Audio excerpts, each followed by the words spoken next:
a part of Globelics International Conference. Conventionally, we had the Globelics keynote. And I think in 2012 or 13, we started Freeman lecture. You are all aware why this was introduced. It is a tribute to late Professor Christopher Freeman, whose intellectual insights laid the foundation for the Globelics network, which was that insights were very much articulated, taken forward by the founders like Professor Bendakilundwal, Nelson, and others. And you are aware that 2021 was the centenary year of Professor Freeman, and we have organized a number of academic events as a tribute to him.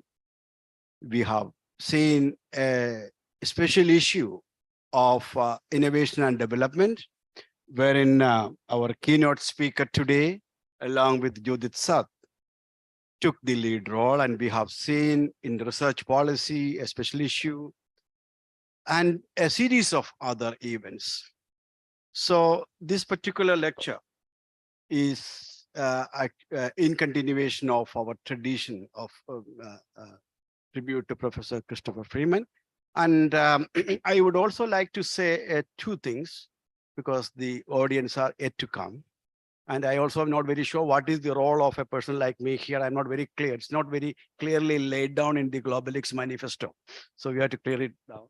So the point is that Globelics keynote lecture, either it is Freeman or Globelics keynote, it is not just decided like that. There is a process behind it. The Globelics scientific board members make nominations. And from among the nomination, they choose two persons, obviously with a gender balance. And gender balance is something which we uphold. And if I also very much, if by any chance I failed, I think I was not succeeded to the expectation of many of you and also myself. I regret that, and I think we will try to ensure that this is maintained in the years to come. And this is actually made, this is a decision, there's a process that goes. And in this year, we have Hai-Jun Chang and Professor Gabriela Dutinet selected for this. And in the world of CD and Google Scholar, introducing a speaker is something which is, I would say, any of you can introduce it better than me, I must say. So I am not venturing into that. But, I just want to say certain things which you may like to hear. First, I would consider Gabriela Dutinet the most appropriate person. I endorse the decision publicly of the GSB to nominate and recommend Gabriela for the Freeman lecture for the following reasons. To begin with, for any student, one of the greatest things that one could do in their life is to deliver a lecture in honor of their own mentor. Here is the case.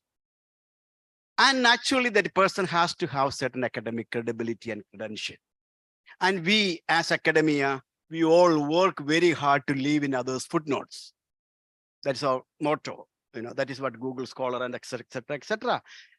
As an academic, as an innovation scholar, be it understanding the innovation process in developing countries, be the intricacies in the innovation system like industry academia interface, be it the outcome of innovation like innovation and productivity, many other areas, we will find very significant contribution by today's lecture. And, if you consider an academician's ambition to be an institution builder. She has been very much proactive and contributing to the Autonomous University of Mexico. If you would like to be a policy maker and policy influencer, she has been working very closely with the government. If you think that, okay, if you are in the process of nurturing and institutions and also involving in the process of enabling others' publication, well, she was one of the founding editorial board members of Innovation and Development, and now she is one of the editors of Research Policy, the most appreciated journal in our area. I can go on. I think that most of the people are here. I will stop here. So, Professor Gabriela, this is our great honor and privilege to have you with us. So, on behalf of all of us, online and offline, I would like to invite you with great appreciation for all your accomplishment, and also, more importantly, I was one of the earlier board members of GSB, of Global Scientific Board, one of the founding members. I appreciate that. Over to you.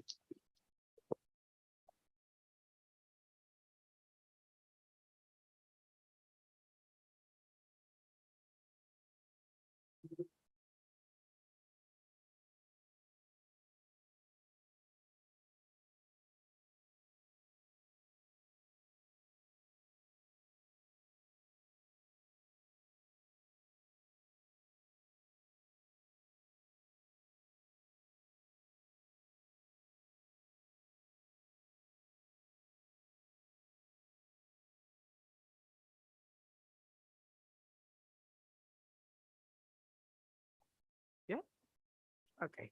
Well, thanks a lot for the presentation that KJ gave about me. And then, for me, it is a honor to be here to give the lecture of in honor to Chris Freeman, and particularly this year that we are in the 20th anniversary of Globelics.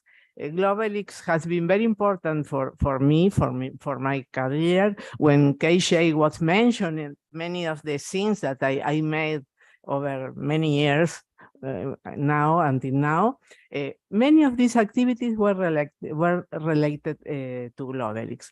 And now, when yesterday Erika was presenting the discussion and the auto-evaluation in terms of the research issues, the research the themes that Globelics has developed, and actually the challenge that the network has for the future, I am very much involved in this, because Globelics has been part of my life, no? And then I am ready to collaborate, obviously, as I have done over many years. So I'm happy to be here. I'm going to present what I thought and in which aspect of the Freeman's contribution I decided to focus on, because it's what we are doing now in research in Mexico with my research group, actually.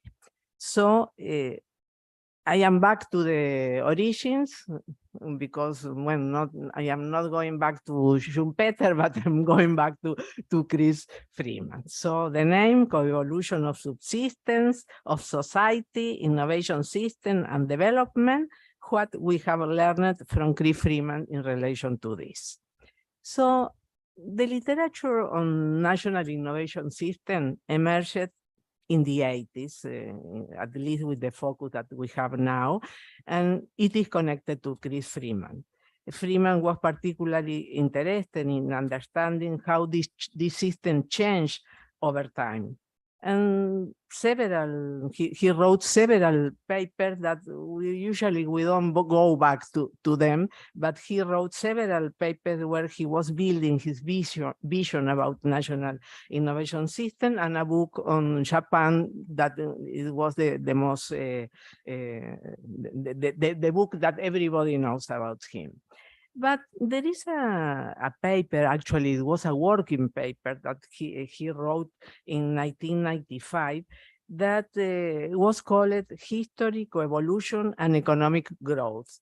And there, in this working paper, he developed very interesting ideas to study development and capability building processes. And this is the working paper. Actually, we were in Spru with Alexandre, and I don't remember who else was there at that time, but some of the persons that are people that are here for sure. I remember when he presented this, when he was building this research. And it was published recently by 2021 or something like that, in structural change, economic and structural change. There was some papers that discussed not the Freeman's contribution, but not discussed this paper as such, and it was presented as such, as in the working paper. And also when he wrote a book with Lousa, yeah, there some of the ideas that were incorporated, that were developed in this working paper, were included in that book with Lousa. I think that by 2010 or something like that, no? Well, okay. So the framework that he proposed here provide a different lens on how to analyze the development process. Actually, he talked here about growth, and no, he doesn't use the concept development process. And in this research, he goes deep in the analysis of what is behind economic growth. And he proposed that we have to look at the evolution of a set of semi-autonomous subsystems comprising economy and science and technology, and other that I'm going to mention in some minutes. And the point is how this semi-autonomous subsystem, which include economy, science and technology, the political dimension, and also the general culture, how these subsystems co-evolve. And this coevolution of these subsystems are very important to understand how innovation systems evolve. So the introduction of these subsystems of society, or affairs of society, he used both concepts, are important to introduce a different lens on how to analyze the links between national innovation system and the development process. I cannot move.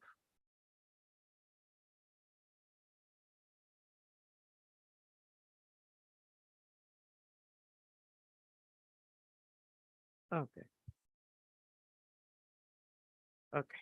Well, so the objective of this presentation is to examine Freeman's proposal regarding the interaction of a set of autonomous but interdependent subsystems of society to explain the process of economic change, and to discuss its relevance for analyzing development process, and first of all in Latin American country, because our project focuses on Latin America, but this can cover the Global South. In this seminar and in all the seminars of Globelics, we can see how we share a lot of difficulties, structural characteristics, etc. And we are, and I am particularly concerned with the connection with the accumulation of technological capabilities and the maturation of the national innovation system. First of all, the subsystem of society. So in this document, he proposed five subsystem or affairs of society that influence the process of economic development, actually. You know? Science and technology, which are the first two dimensions that we always introduce in the analysis of the national innovation system. But then he also introduced political dimensions, the culture, and I put history, but it's the economy. So it's science, technology, economy, the political dimension, and the general culture. And there are some key points concerning the evolution of these 5 subsystems under their coevolution. No? First of all, each of these spheres include a set of institutions, activities, individuals, and the set of values related to each of these spheres. And each of these spheres, I mean, science, technology, economy, political affairs, and the general culture, they are autonomous, and each one has its own selection environment. None of these spheres has primacy. We could think when we are analyzing the national innovation system of science and technology, it goes first. Well, it goes, but not necessarily first, and in particular in developing countries can see that as other aspects, other affairs of the society also influence the national innovation system, and not necessarily science and technology are the first. So none of the first has primacy, but science and general culture are very important for economic change. And fourth, there are different types of interaction between these subsystems. And there are, we can see following the evolutionary approach, there are bidirectional causal mechanisms in coevolutionary terms, but all these contribute to build coevolutionary processes between the different spheres. But as the spheres are relatively autonomous, some mismatches emerge. And in the sense that one system evolves faster than the other, and in one direction, and while other affairs or subsystems evolve in a different direction. No? And from this lack of harmony and convergence of the subsystem, Freeman says in this document, although each of the 5 subsystems of society has its own distinctive features and relative autonomy, it is their interdependence and interaction which provide major insight into the process of forging ahead, catching up, and falling behind in economic growth. Positive congruence and interaction between them provide the most fertile soil for growth, while lack of congruence may prevent growth altogether or slow it down. So it means that there are some stimuli for growth that can emerge as a virtuous cycle effect from the convergence of the subsystem. But in contrast, negative effects can be associated with lack of synchronicity and harmony between these subsystems. So let me move on now more in the direction of the challenge in relation to the scope of the national innovation system to understand the development process. No? And then, well, I'm not going to talk much about the national innovation system. We know that there are these three approaches to the national innovation system: the extended R&D system, the extended production system, focusing on learning by doing, interacting, using and interacting processes, and the extended system of production and construction of competences. Which open to the education system and the labor market to innovation. No? But even the dates where these approaches to national innovation system, the proper dates show that there was an evolution of this concept over time. No? And when you look at the subsystem of society and look at the interaction of the subsystem of society with the national innovation system, well, there has been like an extension to expand the analysis of the national innovation system based on the evidence. And many of those that are here have contributed to this evidence. No? The approach of the extended system of production and construction of competences by Lumbal shows this evolution. No? But Freeman, in his working paper of 95, moved from largely focusing on R&D and learning to even more emphasis to the role of different spheres of the context, this subsystem of society that I was mentioning: science, technology, economy, the policy dimension, and the general culture. So this is more than including the educational system and the labor market. It's a different approach to a national innovation system. And in other words, we can say that we should frame the analysis of the national innovation system within the subsystem of society. And we have to add also the environment, because I'm sure that those that look at the environment immediately said, where is the environment? Well, Freeman mentioned the environment, but he didn't include the first of the environment that we must include now. So a change of the approach to understanding the connection of the national innovation system and economic development should include, obviously, the national innovation system, which has been used as an analytical tool. But the suggestion is to use the national innovation system, but connect it with the first of the context, looking not only inside the national innovation system and then mostly in science and in the first of science and technology, but also to include the other dimension, the other affairs of the society. So the set of affairs of historical social reality or the society differ from the national innovation system.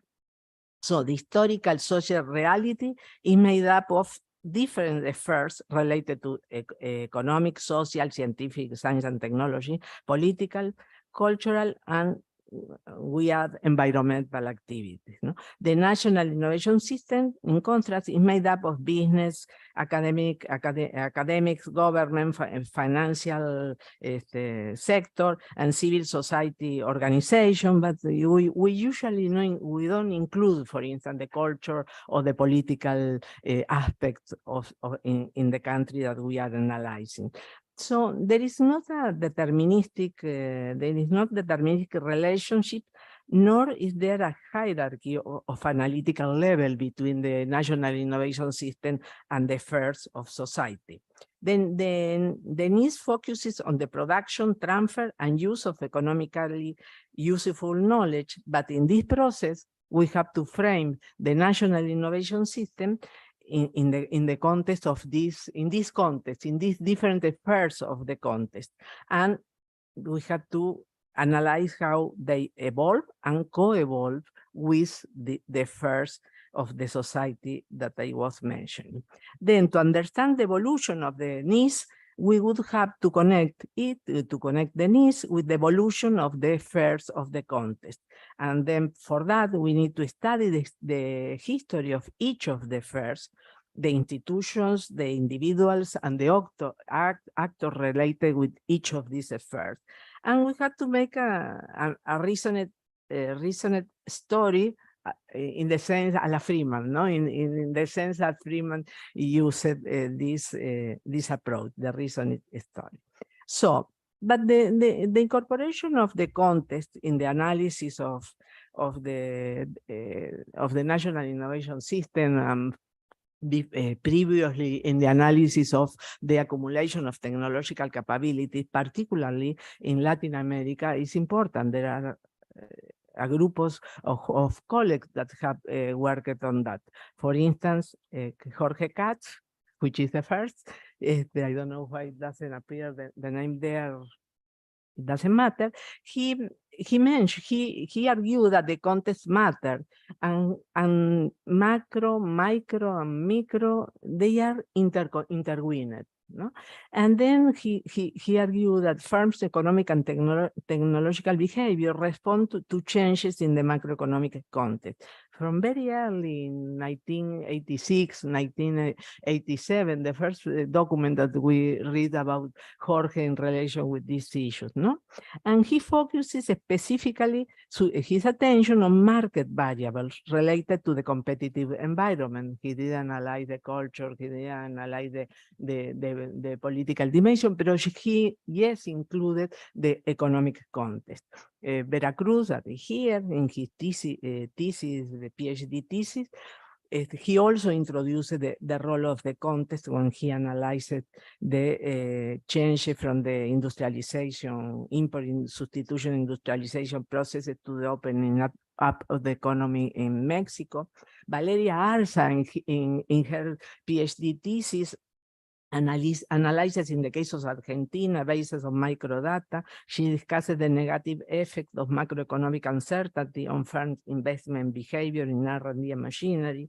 Cimoli and Porcilli analyzes in the case of 4 Latin American countries, and also how they propose a model to analyze the consequences of the appreciation of the real exchange rate on the long run process of development of technological capabilities, and Katz and Astorga again more recently, and me and my colleagues, we wrote already two papers, one paper and one chapter of a book that are exactly related with this discussion that I'm sharing with you, no?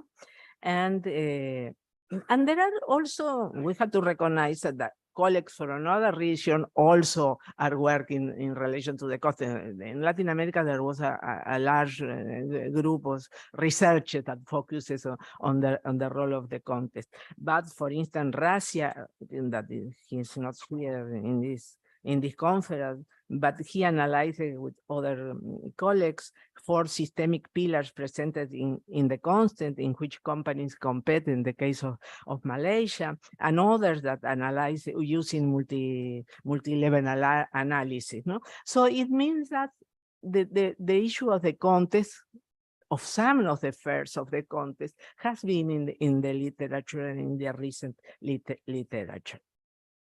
So I think that we can build on Freeman's ideas, and based on that, and in one contribution to what was presented yesterday by Erika, we can outline some research lines that are open when you introduce the context, the first of the context in the analysis, no? And we first of all, obviously, we read, analyzed, discussed, no?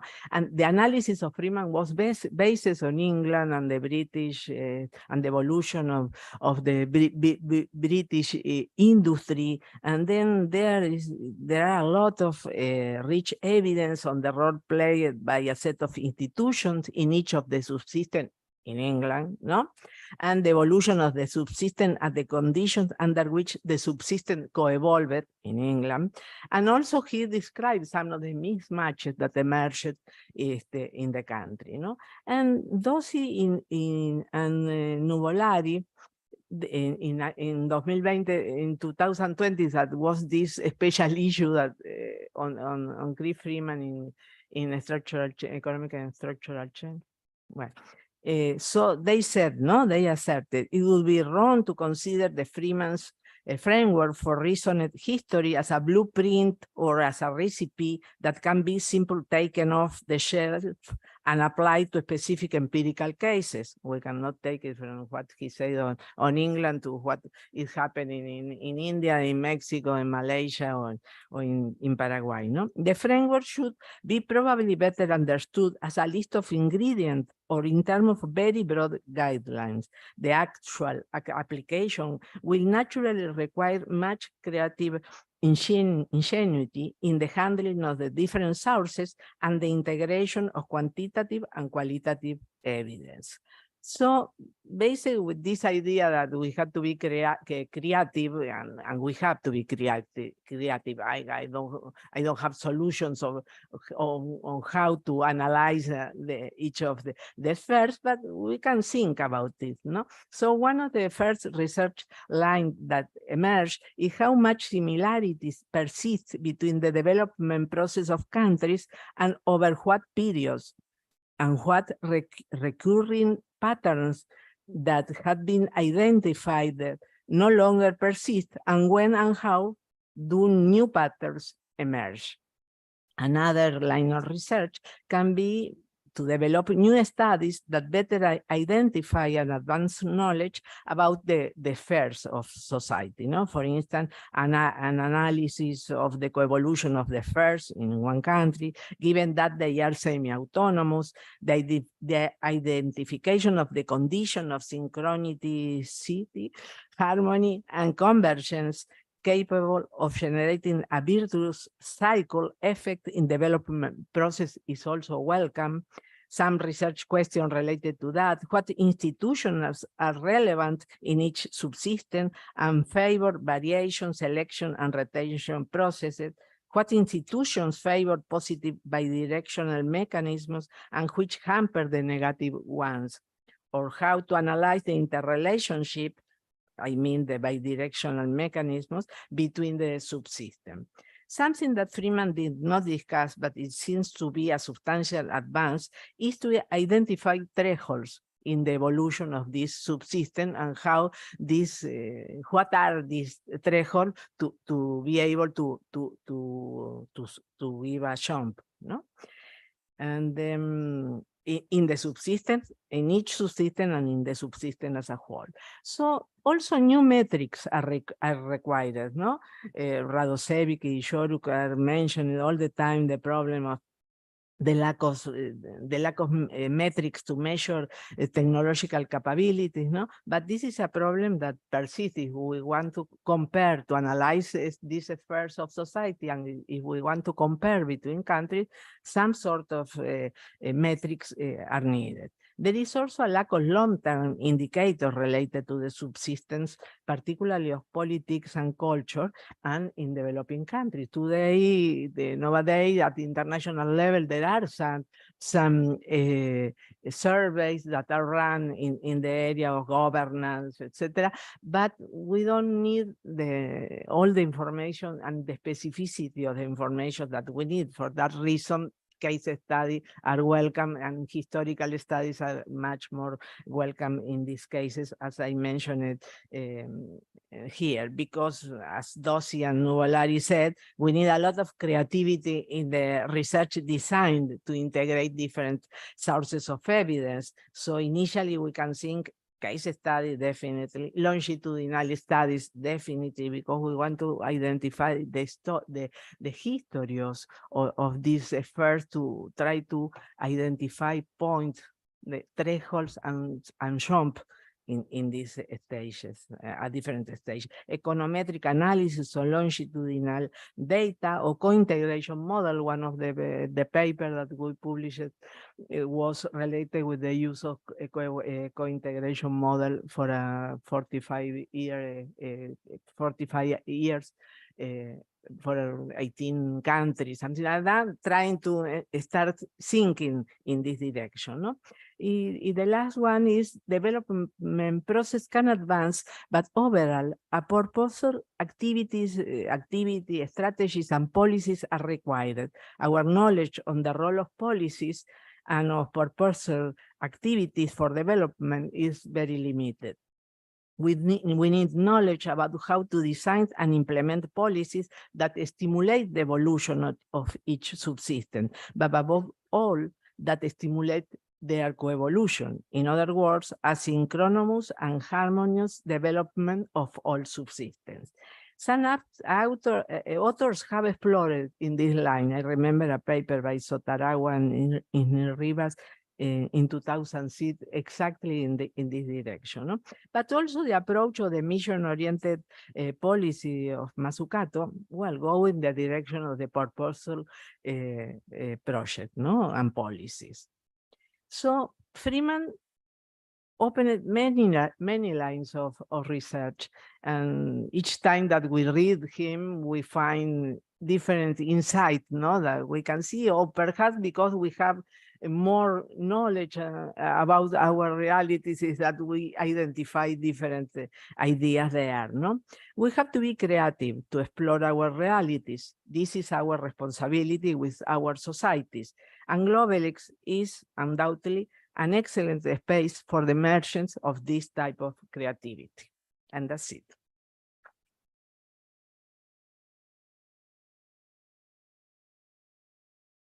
Thank you, Gabriela. That's really Nice exposition. I think, yeah.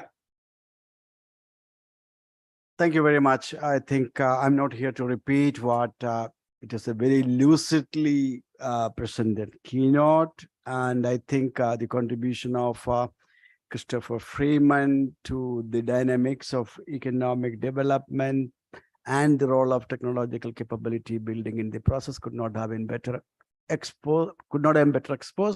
And of course, she has kind of given that background. I think, as far as we in the developing world are concerned, one point I was just thinking that, when in 40s, we were thinking that trade is the engine of growth.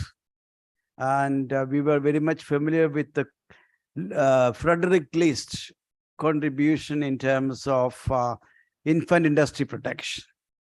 And it was left for Christopher Freeman, the book she has prepared, she has cited in 1987, Technology Policy and Economic Performance by Case of Japan. Christopher Freeman brought in the relevance of the learning, innovation, and competence building systems. And he quoted exactly Frederick List saying that every generation is rich only to the extent to which you can learn from the previous generations. And while the economists were thinking that we economists can have solutions for all the problems, in the late 60s and 70s, 80s, when the development studies was emerging, Christopher Freeman, one of the most progressive thinker of that time, she said, brought in the idea of coevolutionary process, wherein it is not just economic system, is a system wherein the social, political, economic process, they co-evolve, and history does matter there. And she has very well articulated how this has been taken in the research agenda and policy circles in Latin America, and she has come up with a number of research agenda which for the younger generation to pursue. Thank you very much. And I think the floor is open for questions, comments, brief comments, no lectures. Yeah. I think first, there are so many hands. I always have a preference for women. So Susan first. Yeah, Mike, please. Yeah. Thank you. And thank you for a really thought-provoking lecture. The spheres are dancing in my head already.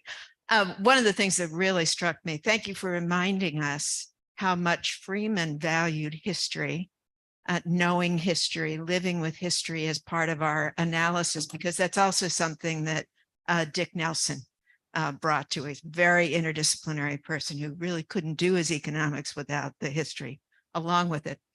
And I'm thinking about the different continents that are represented here in our Globelics community and how different their histories are in terms of institutions, in terms of a lot of the things that are dancing in those spheres. So I wonder if you have ever encountered any times when people really misunderstand what's happening in terms of innovation in Latin America because they don't understand Latin American history.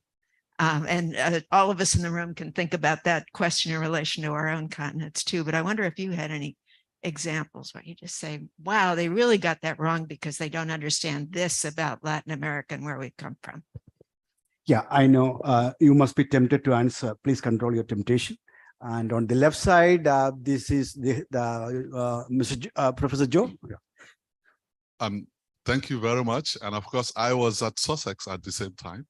So I remember having to go up to the Mantell building from engineering just to listen to Chris Freeman wow you with his understanding of history. I want to ask, what do you think Chris would have said now that we talk about sustainability and resilience? How would he have seen the world? Thank you. Your questions are always very good. All other questions are. Hey, Rainer, you do. I cannot afford to ignore you.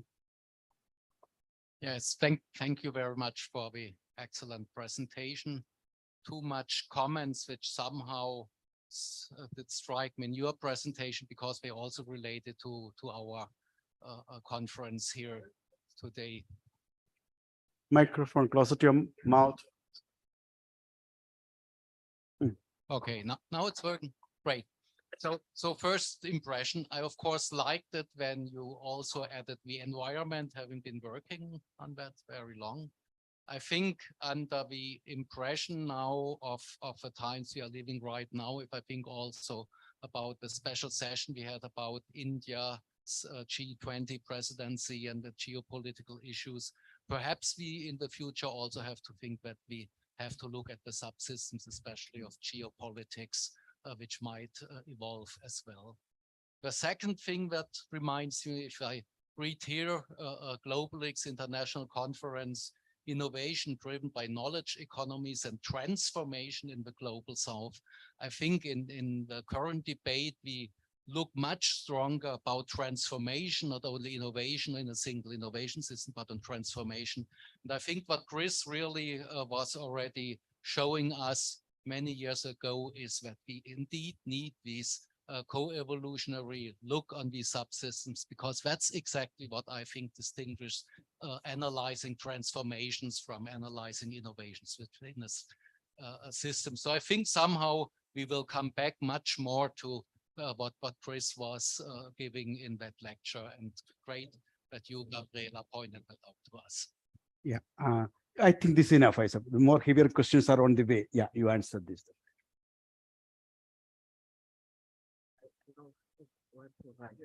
Okay, so first of all, because it is easy, it is difficult, but easy. The point of sustainability. No, he mentioned that he is not analyzing the issue of the fair of sustainability, but he said it's something that is emerging. Remember that this paper was written in 1995. So we have to say that yes, he recognized that, but he didn't analyze it, because all the fairs he was analyzed over time for a long period, for 200 years was the analysis, you know. And then, well, at that time in 95, there were not exactly even the tools to analyze the sustainability, but yes, it's there. And in the work that we are doing in Mexico, we incorporate obviously the fairs of sustain environment, and also we incorporated the first of the social dimension, because, well, probably for England it was not a so important affair, but in the case of Latin America we cannot avoid the social dimension, and in general in the global south we cannot avoid the dimension, the social dimension into the analysis. Yeah, and then going to Susan, no. This approach of Chris allowed to understand a better, more how things evolve over time, no? And then we, in general, and in the session that we were with Mamo in the morning, we were talking a little bit about this, because we tend to reproduce. Yes, even the analytical tool, we say in the National Innovation System is an analytical tool. Yeah, Lumbal has said several times this, and also Charles is here, no? And then, but anyway, we try to reproduce, you know, even the institutions that are in the North, and we try to analyze how these institutions that in the North operate, but in the countries in the South, sometimes we have some similar or alike institutions, but they don't work. But then we try to reproduce, instead of go to the history to understand which are those institutions that were emerging and evolved over time in our countries and which are their characteristics, and trying to reproduce and trying to learn what has worked and what not, no? And the same is the situation between US and Latin America, no? O sea, it's the same. O sea, the evolution is completely different. The history is completely different. And also the immigration is different. Yes, because we come from Spain and Portugal, and one part from the during the Second War, because my family, my mother was from Poland, no, but the majority from Spain and Portugal in the case of Brazil, no, and US is completely different. So even that, because the cultural aspects are also related to that. The Mexicans that are not innovative in Mexico, when they go to US and put a restaurant, for instance, well, they are very innovative because we have studied this, that the environment, no, the environment in terms of the institution that work in US and they don't work in Mexico, and they allow this local dimension, they allow to the innovativeness to emerge, and not in the case of Mexico. So this idea they go, but it takes time, and this is another point to do this type of historical analysis. This takes time, yeah. So it's not so easy when we are rushing, no. Yes. But this is the type of problem related with, we have to be creative. We have to analyze in a different way. We had to think how to approach that. The first thing that we did was this set of indicators, as 3, 4 for each of the first, and then an analysis over time, but an statistical analysis. Now we are doing case studies, and in the case studies, we are trying to rebuild to reconstruct the history related to the accumulation of technological capabilities in different sectors in Mexico. No? Okay. Mamo had a question. Is it over? By all the code cleared your question? You are still remain here. Okay, please. I know you are important person. Others, you can raise the hand. Others. Okay.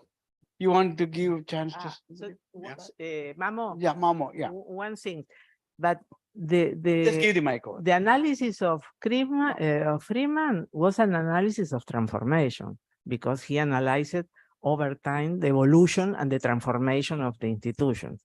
Sorry. Yeah, and yes, we need to think how institutions evolve, co-evolve, and in which way through policy instruments they can be transformed in some way. No. It is not exactly the same that the transition theory, but it's connected with the transformation. Yeah. Yeah, please. Mike. Could you please introduce yourself? Yeah, I'm May Anderson from University of Copenhagen. Now, the intriguing thing about history is that it unfolds all the time. So of course we are in history right now, and even for us to understand exactly where we are and the historic roots of what we are each, not just as what we're doing as researchers, where we are, is a challenge. And I think it's a challenge that many of us are not really facing, particularly those of us who are analyzing transformative changes ongoing, such as the greening of the economy, which is widely researching, which is very much unfolding right now, and where we will be able to see the patterns and the long waves in 100 and 200, 300 years. We cannot see them now. We can try to grasp the transformative changes. We can try and understand the historic roots, which I think are very neglected and very misunderstood in this case and in many other cases. So in a sense, there is a need to revisit a lot of research where I think the historic roots have not been paid enough attention, and even to redefine that history with a richer methodology than we had done previously. In a lot of the, by the way, of course, a lot of great research, but I still think there could be a need to revisit even specific, empirical findings and so on, which could be hugely interesting. I have one more point. So that was point one. Point two, you're pointing to the policy implications, calling for how do we make policies that can kind of support this co-evolutionary changes.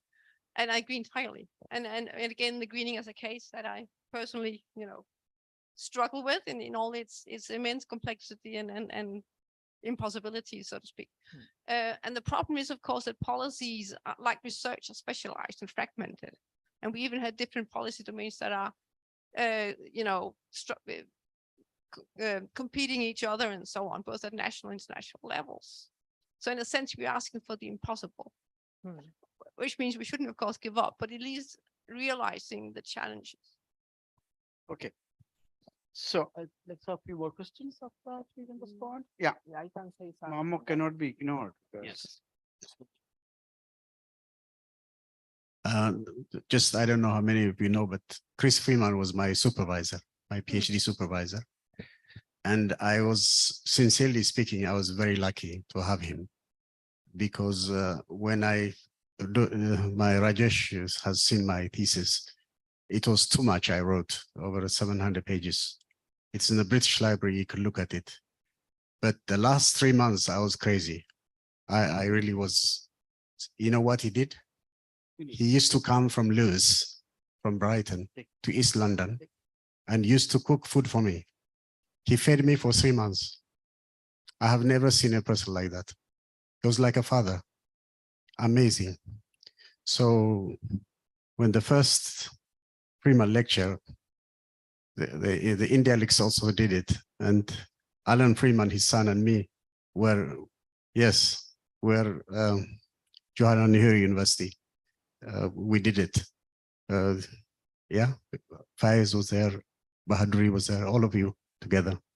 And Alan Freeman, his son, and me, like his son, together, we did the first Freeman lecture. What I like you to say also is he was extraordinary. He was very, he opposes imperialism and colonialism very much. He used to say, Mamo, the Africa, the imperialist builders rejected would be the cornerstone of the arch. Mamo, don't worry, Africa will rise. He used to say that to me. How lucky I was. I mean, I'm just so lucky to have been supervised by him and worked with him and had all his love for him and missing him truly.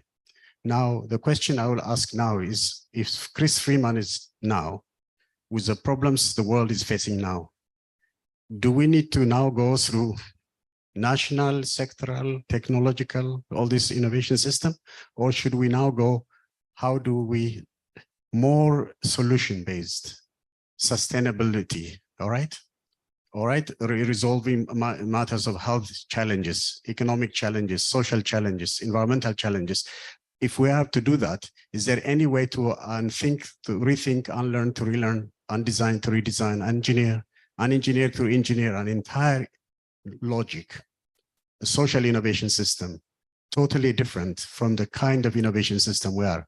I'm working on this. Hopefully I'll write a very good book. I hope I'll get a Nobel Prize. I think we will wish that. We also wish you to get a Nobel Prize. Okay. I think there was no specific question, I suppose. There was a question if Christopher Freeman were alive. Okay. I think you can. In relation with, Please, any hands are up there on no, the but left side? I can say something in relation with what she said. She has already said. Anyway. That's waving, Yeah. not question. Yeah. Right. Okay, So, you may answer these two. yes, Yeah. yes, a little bit, I can say something. First of all, in this. Mamo's question is enough for a seminar, in fact, another one whole day seminar. In relation to Mamo, I have to say that Freeman was my internal evaluator. Well, so in the innovation studies, we need multidisciplinary groups, definitely. No, sometimes we don't have that, but it is better if we have it. No, the approach is multidisciplinary, and then I remember some years ago, we thought, well, we need more political scientists, because we cannot understand how the governance is affecting the decision related to innovation, no? And then we said we had to open in that direction. When I talk about the history, we have to, in some stage, because I have done case study, I know what is studying. I was able to interview people that of 90 years, and then he could tell me the story of the firms in the last 8 years. But if you need to understand the evolution of the institution, probably you have to go more years before, no? So perhaps we need historians for that. Or perhaps we have to define how we analyze a combination of tools, methodological tools, in order to see we are going to analyze this part with direct interview and the other part through stories in books that describe the story. Yes, this put a lot of limits to the research. And when you think in the difficulties in terms of policy, because if there are a set of affairs that affect the evolution of the economic development, the national system of innovation, of the technological capability accumulation, so which is the policy in which arena you have to fix your analysis, because you need a more transversal STI policy, yes, but perhaps it's not the STI policy which is able to touch the different affairs, you know? So it's like the relationship between STI policy and development. We are so involved in the analysis of STI policy because we analyze innovation process, etc. And then that we lose the idea that the STI policy is just one of the policies that has to be part of the policy of development and a strategy of development. So maybe this made the STI policy not the center of the analysis if we introduce all these affairs. So there is a lot of things that had to be sought in terms of this analysis, but definitely we need to open our analysis and not just focus on science and technology, but we need to understand the other affairs of the society. For instance, in an interview that we had 1 month ago in a firm, one of the aspects that the director of R&D said, of a very, very large firm, and he said, well, one of the problems that we have is the workers in Mexico, they need more hours to do the same work because the same activity in relation to Germany, for instance, or to US, they have plants in many countries, even in Brazil. But they said because they need to walk and interact with other workers. They cannot be concentrated all the time, the 8 hours, just doing one activity, no? And then there is a cultural, this point is related with the culture and it is related with the literacy. And he mentioned even in relation to Brazil, because the plant is in Porto Alegre, which they have a more German related culture, and also in Brazil they work more quicker. Yes, the Mexicans stay longer, but the others work quicker. But it's a cultural issue, you know. And then for us, this was a result that the general culture is also related with the way they used to innovate, to do R&D, or even to work.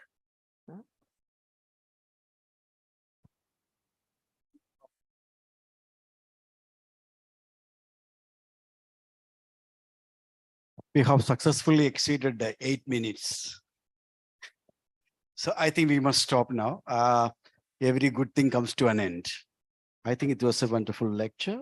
And some of the questions like, give her a very good hand. I don't want to give you a, and some of the questions like what she has appropriately highlighted the need for evolutionary process and its facilitation in a context where is inertia for change is inherent in institutions and individuals. And that's a major challenge. And that challenge is prevalent at a greater intensity in developing countries as compared. And it, how do you hasten that process of mitigating this kind of inertia for change? Is a major challenge for us. And it's $1 million question. So thank you very much. And give her one more round of hand. And this is also, I think if anybody, I don't think that anybody, I was actually looking, anybody is sleeping. Nobody has slept, in fact. You are very alert. And we will have a cup of tea quickly. Then we will go for a photo. Then we are all going towards the city tour. We will come back for a gala dinner.